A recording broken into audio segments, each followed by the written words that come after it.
శ్రీమాత్రే నమః శ్రీ గురుభ్యో నమః. జూన్ నెలలో ద్వాదశ రాశుల వారికి ఎలా ఉండబోతుందనే విషయాన్ని ఇప్పుడు తెలుసుకుందాం. ప్రప్రథమంగా మేషరాశి వారికి సంబంధించి భూతత్వ రాశి. అలాగే జూన్ నెలలో ప్రత్యేకంగా మనకి స్కంధ షష్ఠి వస్తుంది కాబట్టి ఈ జూన్ నెలలో వచ్చేటువంటి స్కంధ షష్ఠి రోజున వీలైనంత వరకు కూడా కుజుడు రాష్ట్రాధిపతి కాబట్టి వీరు ఈ యొక్క కుజగ్రహానికి సంబంధించి అలాగే సుబ్రహ్మణ్యాభిషేకం చేయించడం విశేష సత్ఫలితాలు అందరికీ వర్తిస్తాయి. అలాగే గృహిణుల విషయానికి వస్తే సూర్యుడు బుధుడు లగ్నంలో ఉండడం వలన ఈ యొక్క రాశి వారికి కాస్త అధికరణ సిద్ధి, వ్యాపారంలో పురోగతి, అంటే చిన్న కారు వ్యవస్థగా మీరు చేసేటువంటి వ్యాపారాలు చాలా బాగా అభివృద్ధి చెందే అవకాశం ఉంది. విద్యార్థి దశలో ఉన్నటువంటి వారికి కూడా టీమ్ లీడింగ్ పొజిషన్స్ కానీ ఏదైనా క్లాస్ లీడర్ పొజిషన్స్ కూడా వచ్చే అవకాశం ఉంటుంది. అలాగే ఎవరైతే ఉద్యోగస్తులు ఉన్నారో వారి ఉద్యోగంలో మంచి పురోగతి సత్ఫలితాలు కూడా పొందుతారు. అలాగే ఎవరైతే వ్యాపారానికి సంబంధించి వారి వ్యాపార స్థలం ఎప్పుడూ కూడా మెండుగా ఉండాలని కోరుకుంటున్నారో వారు కూడా వ్యాపారం చాలా బాగా అభివృద్ధి చెందుతారు. అయితే ఉద్యోగస్తులు, గృహిణులు, వ్యాపారస్తులు వీరందరూ కూడా చేయవలసినటువంటి ఒక చిన్న రెమెడీ గురించి తెలుసుకుందాం. ఏమిటది అని అంటే, వీలైనంత వరకు కూడా తెల్ల ఆవాలు, ఆవు నెయ్యి, సాంబ్రాణి పొడిగా చేసిన పదార్థాన్ని కలిపి నిత్యము లేదా ప్రతి శుక్రవారం నాడు మీరు ఒక కప్పు ధూప్ కప్ లాంటిది ఒకటి వెలిగించుకొని దాంట్లో ఈ పదార్థాన్ని వేసుకొని ధూపం వేయడం వలన ప్రత్యేకమైనటువంటి సత్ఫలితాలు పొందుతారు.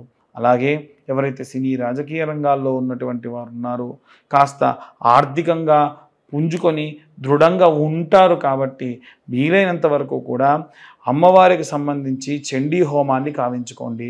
ఎందుకంటే ఈ యొక్క మేషరాశిలో ఉన్నటువంటి వారికి ఈ నెలలో చాలా విశేషమైనటువంటి నరఘోష, నరపీడితముల వల్ల ఇబ్బంది కలిగేటువంటి అవకాశాలు కనిపిస్తూ ఉన్నాయి. అలాగే వీలైనంత వరకు కూడా పగడం ఉంగరాన్ని వాళ్ళు ధరించడం, రోజు కూడా ఆరోగ్య సమస్యలతో ఎవరైనా బాధపడుతూ ఉన్నా, కిడ్నీ రిలేటెడ్ ప్రాబ్లమ్స్లో బాధపడుతున్న, వృద్ధాప్యంలో ఉన్నవారు కానీ లేదా ఎవరైనా సరే ఏలిన నాటి శని ప్రభావం ప్రారంభ దశలో ఉన్నటువంటి వారు ఎవరైనా సరే ఉంటే గనక రెడ్ కలర్ గాజు వాటర్ బాటిల్లో ఈ పగడపు ఉంగరాన్ని కడిగి వేసుకొని దాంట్లో నీళ్లు నింపుకొని రాత్రిపూట ఉదయాన్నే ఆ నీళ్ళనే తాగండి. వీలైతే డే మొత్తం అంతా కూడా ఆ నీళ్ళని తాగండి. ఆరోగ్య సమస్యల నుండి బయటపడతారు.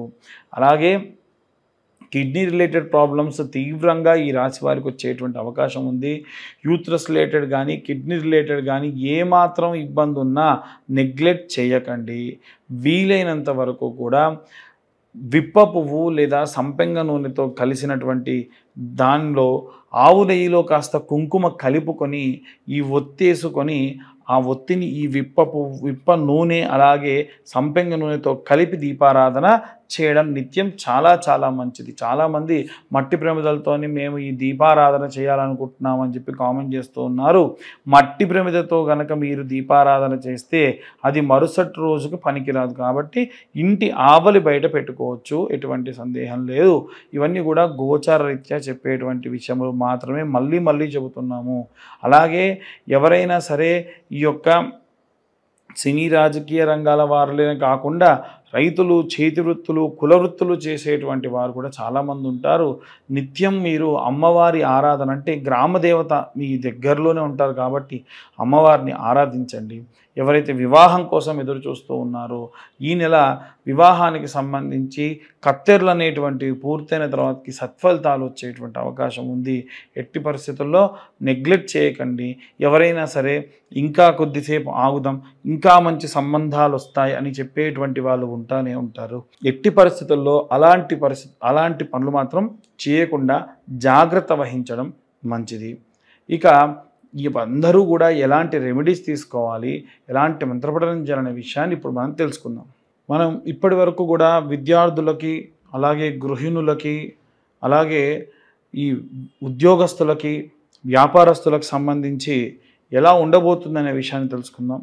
ముఖ్యంగా జూన్ నెల మనకి ఎంతో విశేషమైనటువంటిది.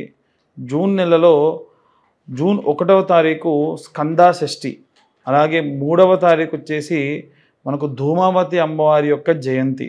6వ తారీఖు నిర్జల ఏకాదశి, దాంతోపాటుగా గాయత్రీ మాత యొక్క జయంతి కూడా. కాబట్టి విశేషమైనటువంటి ఈ నెలలో మనము ఏ దేవతారాధన ఏ విధంగా చేసుకోవాలనే విషయాన్ని ఇప్పుడు చూసుకున్నట్టయితే, ఇంట్లో ఉండేటువంటి గృహిణులు నెలంతా కూడా వీలైతే వారికి మెన్సెస్ ప్రాబ్లం ఉన్న రోజులు తప్ప మిగిలిన రోజులలో ధూమావతి అమ్మవారికి కానీ గాయత్రీ మాతకి కానీ, అంటే మీరు గాయత్రి మంత్రం చదవాలని కాదు కానీ అలా అమ్మవారికి సంబంధించి శ్లోకం ఉంటుంది, ఆ గాయత్రీ మాత యొక్క శ్లోకాన్ని చదువుకున్న విశేషమైనటువంటి సత్ఫలితాలు పొందుతారు. అలాగే ఈ రాశిలో ఉన్నటువంటి వారనే కాకుండా 12 రాశుల వారు కూడా ఇంట్లో ఒకరికి ఇబ్బంది ఉంటే మిగిలిన వారికి కూడా ఇబ్బందే. కనుక మనం చూసుకున్నట్టయితే ఈ 12 రాశులలో కూడా అర్ధాష్టమ శని దోష ప్రభావం వలన మిథున రాశి వారు, అష్టమ శని దోషం వలన తులారాశి వారు, అలాగే ఏలిన నాటి శని ప్రభావం వలన ఉన్నటువంటి మకర కుంభ మీన ఇప్పుడు వచ్చేటువంటి రోజులలో మేషరాశి వారికి ఇబ్బంది ఉంది. అంటే ఉన్న 12 రాశులలో 6 రాశుల వారికి కూడా ఈ యొక్క శనిగ్రహం వలన వచ్చేటువంటి కాస్త ఇబ్బందులు ఉన్నాయి. కనుక వచ్చేటువంటి ప్రతి ఒక్క శనికి సంబంధించిన రోజుని కూడా పురస్కరించుకొని విశేషమైనటువంటి పూజా జాగ్రత్తలు చేసుకోవడం మంచిది. ఈ నెల ప్రారంభానికంటే ముందే మనకు అమావాస్య అంటే వైశాఖ అమావాస్య నాడు విశేషంగా శని జయంతి ఉంది. ఆ రోజున తిల తైల అభిషేకములు కూడా ఆచరించడం ఎంతో శ్రేష్టము. అలాగే వీరందరూ కూడా గృహిణులైతే గాయత్రీ మాతకి, అలాగే విద్యార్థి దశలో ఉన్నటువంటి వారు మేధా దక్షిణామూర్తి స్తోత్రాన్ని చదవడము, అలాగే ఎవరైతే ఉద్యోగస్తులు ఉన్నారో విశేషంగా ఉద్యోగస్తులు స్వామివారికి వెంకటేశ్వర స్వామి వారికి సంబంధించి ఆరాధన చేయడం మంచిది. వ్యాపారస్తులందరూ కూడా మహాలక్ష్మి, మహాకాళి, మహాసరస్వతి అమ్మవార్లను ఈ నెలంతా కూడా అర్చించడం, పూజించడం విశేష సత్ఫలితాలు పొందుతారు. అలాగే మనకి ఎవరైతే సినిమా రాజకీయ రంగాల్లో ఉన్నటువంటి వారు ఉంటారో వీలైనంత వరకు కూడా డైమండ్ రింగ్ని ధరించడం ఈ నెలలో వారికి విశేషమైన సత్ఫలితాలు పొందే అవకాశం కనిపిస్తుంది. అలాగే ఎవరైతే ఈ యొక్క రైతులు, చేతి వృత్తులు, కుల వృత్తులు చేసేటువంటి వారు ఎవరైతే ఉన్నారో వారు విశేష సత్ఫలితాలు పొందవచ్చు. భూమిని నమ్ముకొని పూజ చేస్తున్నారు కాబట్టి స్కందాషష్ఠి అంటే జూన్ 1వ తారీఖు నాడు వీలైతే కాస్త కందులు తీసుకొని మీ యొక్క భూమి సాగు జరుగుతున్న పొలం 4 మూలలా కూడా కందులు వేయడం వల్ల విశేష సత్ఫలితాలు పొందే అవకాశం ఉంది. అలాగే ఎవరైతే చేతి వృత్తులు, కులవృత్తులు చేస్తూ ఉంటారో వారి కులదేవతారాధన మరువకుండా మానకుండా పూజాధికృతులు ఆచరించడం మంచిది. అలాగే ఎవరైతే విదేశాలకు ప్రయాణం అవుతూ ఉన్నారో ఆ విదేశాలకు వెళ్ళేటువంటి వాళ్ళు ప్రసన్న మహాకాళి దేవాలయంలో కుంకుమార్చన గావించి ఆ కుంకుమ వారితో అందుకొని వెళ్ళడం విశేష సత్ఫలితాలు పొందే అవకాశం ఉంది. కోర్టు గొడవలు, చికాకుల్లో ఉన్నటువంటి వారు చండీ హోమాన్ని ఆచరించడం ఎంతో మంచి సత్ఫలితాన్ని పొందుతారు. అలాగే ఎవరైతే ఈ యొక్క వేరే రాష్ట్రానికి లేదా వేరే ప్రాంతానికి వెళ్ళిపోయి అక్కడ స్థిర నివాసం ఏర్పరచుకోవాలి అనుకుంటూ ఉన్నారో వారు కూడా ఆరోగ్యానికి సంబంధించి అశ్రద్ధ చేయకుండా ప్రయాణాలు కావించడం మంచిది. పిల్లలు దగ్గర లేకుండా వృద్ధాప్యంలో ఉన్నటువంటి వారు కూడా వీలైనంత వరకు నిత్యము కాలభైరవాష్టకాన్ని చదవడం మంచి సత్ఫలితాలు పొందేటువంటి అవకాశం ఉంది. ఇవన్నీ కూడా గోచార రీత్యా చెప్పేటువంటి విషయములు మాత్రమే. పూర్తిగా మీ జాతకం విశ్లేషణతో మీకు తెలుసుకోవాలి అనుకుంటే మీ పేరు, date of birth, time, place కింద ఉన్న నెంబర్కి వాట్సాప్ చేయండి.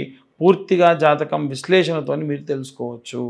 ఇవన్నీ కూడా గోచార రీత్యా చెప్పేటువంటి విషయములు మాత్రమే. మాకు డేట్ ఆఫ్ బర్త్ టైం తెలియదండి అనుకున్న వారు నిర్మోహమాటంగా గోచార రీత్యా మేము చెప్పే రెమెడీస్ పాటిస్తే సరిపోతుంది. ఎవరైనా మీ డేట్ ఆఫ్ బర్త్ టైం తెలియకుండా చెబుతామని ప్రయత్నించినా నమ్మకండి, అది కరెక్ట్ కాదు. అలాగే చాలామంది గత వీడియోలో మేము చెప్పిన విధంగా ఈ యొక్క కరుంగలి మాలలు స్వామివారి యొక్క అభిషేకంలో అలాగే చండీ హోమంలో ఉంచి ఇవ్వడం జరుగుతుంది. ప్రతి సోమవారం రుద్రాభిషేకంలో ఉంచి కరుంగలి మాలలు ఇవ్వడం జరుగుతుంది. ఆసక్తి కలవారు కింద ఉన్న నెంబర్కు కాల్ చేయొచ్చు. 1116 మాత్రమే ఛార్జ్ చేయడం జరుగుతుంది. కొరియర్ ఛార్జెస్ ఎక్స్ట్రా 100 రూపీస్ ఉంటాయి. సర్వే జన సుఖినో భవంతు. స్వస్తి.